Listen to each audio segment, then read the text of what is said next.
Hello बच्चों, welcome to class 8 sessions of subject history and today we are discussing chapter number 4 and the chapter name is Tribals, Dikus and the Vision of a Golden Age. This is your second session. तो बच्चों हम लोग class 8 subject history discuss कर रहे हैं और इसमें हम लोग chapter number 4 discuss कर रहे हैं. chapter का नाम है Tribals, Dikus and Vision of a Golden Age और ये आपका second session है. So let's start with it. तो बच्चों एक बार ब्रीफ रिकैप कर लेते हैं कि हम लोगों ने लास्ट क्लास में क्या क्या कंप्लीट कर लिया था and after that we will continue with our discussion. So in our last class we talked about tribes, right. तो हम लोग लास्ट क्लास में जैसे हमारा टॉपिक सजेस्ट करता है tribals, dikus and vision of a golden age, तो हम लोग इस चैप्टर में we will talk about the tribal groups, right. तो लास्ट क्लास में I gave an introduction on the tribal groups that were living during the British time and in fact they are living still today in our country. Okay? तो हम लोगों ने देखा कि जो tribes है उनका जो कस्टम है, उनका रिलीजन, उनका ट्रेडिशन कितना इंटायरली डिफरेंट है from that of the rules that had been laid by the Brahmins at those times, right. Also वो लोग एक ग्रुप में रहते थे. In fact they generally live in the forest areas and also they were tied together in this kinship ties. Okay, मतलब कहने का क्या है कि पर्टिकुलरली कुछ लोग जो कॉमनली एक साथ रहते थे, एक ट्राइबल ग्रुप के लोग जो एक साथ रहते थे, they shared this kingship ties, that is the blood relations, कि हर एक लोग जो उस ग्रुप में है they were related to each other, like एक brotherhood का जो उनका पूरा आइडिया था. Okay, also we talked about Birsa Munda who was one of the most famous person in this tribal region of the Munda tribe, right. And Munda tribe is there in the Chota Nagpur in Bihar. तो बच्चों उस time की बात कर रहे हैं जब Bihar and Jharkhand the Jharkhand state was there in the Bihar region itself. लेकिन आज के डेट पे आप अगर इंडिया का मैप देखोगे तो जो झारखंड रीजन है आपको बिहार से सेपरेटेड नजर आएगा. ओके, तो बच्चों बिरसा मुंडा के बारे में हमने पढ़ा that he had this miraculous power to cure all the diseases and also he was revered as God. जितने भी लोग थे उनके फॉलोअर्स थे from that of the Santhals या फिर ओरोन्स रीजन के या फिर जो मुंडा ट्राइब्स के जो लोग थे, tribal people, they who were the followers, they treated him as god. Also उन्होंने भी कहा that God had sent him to protect the tribal groups from the slavery of the Dikus. और वो Dikus किसको रेफर करते हैं? To the outsiders, that is the British officials. फिर हम लोग ने देखा how did the tribal groups they lived in those regions during the British rule. Okay, तो उसमें हम लोगों ने झुम कल्टिवेटर्स के बारे में बात किया था, है ना. Who were these झुम cultivators who practiced this shifting cultivation in the region of northeast and the central India. हमने देखा कि किस तरीके से सबसे पहले वो लोग एक स्मॉल पैच ऑफ लैंड में दे कट दी ट्रीज और उसके बाद वहां से वो sunlight they allowed the sunlight to get into the land और फिर से वो उस एरिया में fire they used to fire that land. उसके बाद क्या करते थे, जो भी एशेज में पोटैश रहता था, the potash contained in those Ashes that was produced through the fire, तो वो जो सॉइल की फर्टिलिटी है उसको एनहांस करता था, उसको बढ़ाता था. और उसके बाद फाइनली वो लोग सीड्स को स्प्रेड करते थे and after the crops were grown and harvested they used to move to some other place and practice the shifted cultivation in some other region. Okay, और फाइनली फिर कुछ टाइम के लिए वो पूरे लैंड को फैलो रखते थे, मतलब that was kept uncultivated for several years. So this was how they practice this झुम कल्टीवेशन. अब आज की क्लास में हम लोग देखते हैं कि what were some of the other occupations that these tribal groups they performed and how did they live during those times. Okay, now some of the groups of the tribal groups that we are talking about were the hunter gatherers. तो बच्चों याद करो जब आप लोगों ने ancient history पढ़ा था क्लास 6 का, तो उसमें आप लोगों ने जो चैप्टर शुरू किया था that was basically about the hunter gatherers, right. तो सबसे पहले जब हम प्री हिस्ट्री की बात करते हैं, so the first early humans that we refer are called as the hunter gatherers. जो लोग हंटिंग और गैदरिंग करके they used to survive, right. उनका सर्वाइवल इसी पे बेस्ड रहता था, उनकी कोई सेटल्ड लाइफ नहीं होती थी. They used to move from one place to another, right. ये चीजें तो आप लोगों ने अपने क्लास 6 में एंशिएंट हिस्ट्री में भी पढ़ा है. अब हम देखते हैं कि ये ट्राइबल ग्रुप्स जो हंटर गैदरर ग्रुप्स थे वो कैसे रहते थे एंड उनका क्या कस्टम ट्रेडिशन था and how was it different. Okay, so in many regions the tribal groups lived in hunting the tribal groups lived by hunting animals and gathering forest produce. They saw forest as essential for survival. तो बच्चों ये मैंने आपको last class में ही बताया था that tribal groups they basically live in the forest region, right. उनको आप cities में या villages में एक settled life में बहुत majority of them are not living in that ways, right. वो लोग बहुत सेक्लूडेड आइसोलेटेड फॉरेस्ट एरियाज में रहते हैं. So in that time in many regions the tribal groups they lived by hunting and gathering, right? वो लोग Hunt किसका करते थे? तो एनिमल्स का. And what did they gather? Then the forest produce. Okay, for them the forest was very essential for their survival. Okay, आप लोगों ने ज्योग्राफी में पढ़ा होगा द यूजेस ऑफ फॉरेस्ट कि हमारे लिए कितना इंपॉर्टेंट है. The trees that are there in the forest, the animals present there, right? बहुत डिफरेंट डिफरेंट तरीके से they provide us so many things, right? Now the Khons were such a community living in the forest of Orissa. तो अगर example देखो तो पिछली class में आपको मैप के थ्रू मैंने बताया था. In fact I told you to look in the NCERT book that कि वो जो हमारा ट्राइबल ग्रुप का मैप है, the locations of these tribes is given there in the map of India. तो आप वहां पे देखना कि उड़ीसा में कौन सा आपका ट्राइब है, the खोन्स.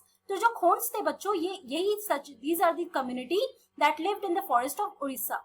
Okay, they ate fruits and roots collected from the forest and cooked food with the oil they extracted from the seeds of sal and mahua. तो बच्चों ये दो तरीके के ट्रीज थे, साल और महुआ, राइट? इन दोनों ट्रीज से जो भी ये फ्लावर्स निकालते थे उनके सीड से they use to make the oil. Okay, और उसी से वो अपना खाना बनाते थे. और जो फ्रूट्स और रूट्स ये कहाँ से कलेक्ट करते थे? जो फॉरेस्ट में जो भी ट्रीज में उनको एडिबल फ्रूट्स नजर आते थे वो सारे फ्रूट्स खाते थे. या फिर वो जो भी कुक्ड फूड कैसे होता था, तो that was cooked with the oil that they got from the seed of this two trees here, that is sal and mahua. Okay, now these two trees are important for you because they were used by the tribal peoples living in the forest as hunter gatherers for making oil, and after that they used to cook food with that oil. Okay, also they used many forest shrubs and herbs for medicinal purposes and sold forest produce in local markets. तो बच्चों ये लोग जो forest shrubs और जो herbs यानी छोटे छोटे प्लांट्स, श्रब्स क्या होता है? जो छोटे छोटे प्लांट्स होते हैं, है ना? तो ये हर्ब्स और श्रब्स जो थे फॉरेस्ट के, इनको किस चीज के लिए यूज करते थे? For medicinal purposes. तो उस टाइम पे obviously they were not aware about the modern society, also they were not that modern in their life, right? वो लोग बहुत मॉडर्न तरीके से नहीं रहते थे. दे वर टोटली सेक्लूडेड और आइसोलेटेड फ्रॉम द मॉडर्न और द सिविलाइज्ड वर्ल्ड. ओके, तो वो लोग जो भी मेडिसिन, अगर उनका ऑब्वियसली दे आर ह्यूमन तो उनकी तबीयत खराब होगी, तो जो भी मेडिसिन उनको जो मिलता था वो कहाँ से मिलता था? नेचुरली प्रोड्यूस करते थे from the shrubs and herbs, that was important for them. और वहीं से ये लोग वो मेडिसिन लेते थे, बनाते थे उस श्रब से, वो छोटे छोटे हर्ब्स जो प्लांट्स होते हैं. एंड ऑल्सो ये जो भी फॉरेस्ट प्रोड्यूस ये लोग कलेक्ट करते थे, they used to sell that in the local market. Now at times they exchanged goods, getting what they needed in return for their valuable forest produce. तो बच्चों ऐसा उनको तो हर चीज नहीं मिल सकता था, एग्रीकल्चर वो करते नहीं थे, उनका कोई सेटल लाइफ था नहीं, हंटर गैदरर्स था. तो obviously these people they had to get something like rice, wheat, ये सारी चीजें जब उनको खानी होती तो उनको मार्केट से लेना पड़ता होगा. So the barter system was done here. Barter system क्या होता है कि आप अपना कोई गुड दो, इफ यू वांट समथिंग, तो in exchange of that you have to give some commodity that you have with yourself to get the commodity that you want. Okay, तो मान लो 2 एप्पल है और आपको आपको 1 किलो भिंडी चाहिए, right? And you don't have that भिंडी with you, आपके पास नहीं है और आपको वो भिंडी चाहिए, आपके पास बस एप्पल्स रखे हैं. तो आप क्या करोगे? आप मार्केट में जाओगे और अपने एप्पल्स उनको दोगे और उनसे आप भिंडी लोगे. So that is this barter system, they exchange through the commodities, right? तो यही होता था इस टाइम पे. जो हंटर गैदरर्स थे ये लोग भी ये सारे गुड्स को एक्सचेंज करते थे. In they used to give their valuable forest produce and they got what they needed. Okay, now when the supplies of forest produce shrank, tribal people had to increasingly wander around in search of work as laborers. तो बच्चों कभी कभी होता था जैसे forest produce भी वो भी एक लिमिटेड क्वांटिटी में रहेगा, राइट? जितना आप ट्रीज को काटते जाओगे तो ट्रीज तो खत्म ही होते जाएंगे, है ना? तो एक टाइम आता था जब जो फॉरेस्ट प्रोड्यूस के सप्लाईज थे वो धीरे धीरे कमते जाते थे. Now at that time what these tribal people had to do, they had to move around from one place to another in search of work. तो ये काम क्या करते थे? तो ये लोग लेबरर्स का काम करते थे. Okay, but what happened? Many of them, like the Bagas of Central India, were reluctant to do work for others. तो बच्चों जो Bagas ये अलग ट्राइब है, that is in the Central India. Again I am repeating कि आप लोग ये सारे पॉइंट्स याद रखो. ये जितने भी ट्राइब्स के नाम है, कहाँ पे ये लोग रहते थे, कहाँ पे आज के डेट में रहते हैं, you should know it and you should look at the map that is given in your NCERT book. तो ये बैगास जो थे बच्चों सेंट्रल इंडिया में थे. Okay, now these people they were very reluctant to work for the others. उनके लिए उनका फॉरेस्ट एरिया जहाँ पे वो रह रहे थे वही सबसे मेन जगह था उनका, राइट। और वो बिल्कुल नहीं चाहते थे कि वो लोग as a labourers they should work in under some other people, okay. तो लेकिन बाकी लोग जो थे हंटर गैदरर्स, उनको यहाँ से वहां घूमना पड़ता था in search of work. Also they also dependent on money lenders and traders for buying and selling produce. तो जैसे अभी लास्ट हमने डिस्कस किया that these people अगर उनको कुछ और चीजें चाहिए, जैसे फॉरेस्ट प्रोड्यूस में तो उनको प्लांट्स और एनिमल्स से वो लोग मीट प्रोड्यूस ले सकते हैं, राइट, मिल्क हुआ, तो ये सारी चीजें तो उनको मिल जाएगी। बट राइस और व्हीट के लिए क्या करेंगे? Obviously they have to look for the local markets जहाँ पे ये सारी चीजें मिल रही हैं। तो therefore they had to depend on the money lenders and the traders, right. तो ये मनी लेंडर्स और ट्रेडर्स जो थे बच्चों, ये लोग इनको बहुत सारा सामान तो देते थे बट इनको चार्ज बहुत करते थे, okay.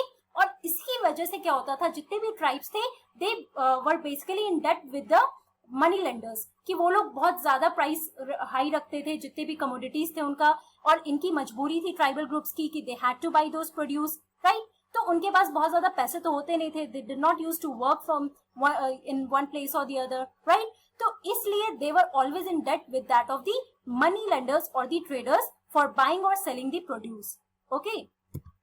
Also there were some of the tribal groups, they herded animals. Now many tribal groups lived by herding and rearing animals, okay. They were pastoralists who moved with their herds of cattle or sheep according to the seasons. तो herding क्या होता है? That is the rearing of animals, domestication of animals, है ना।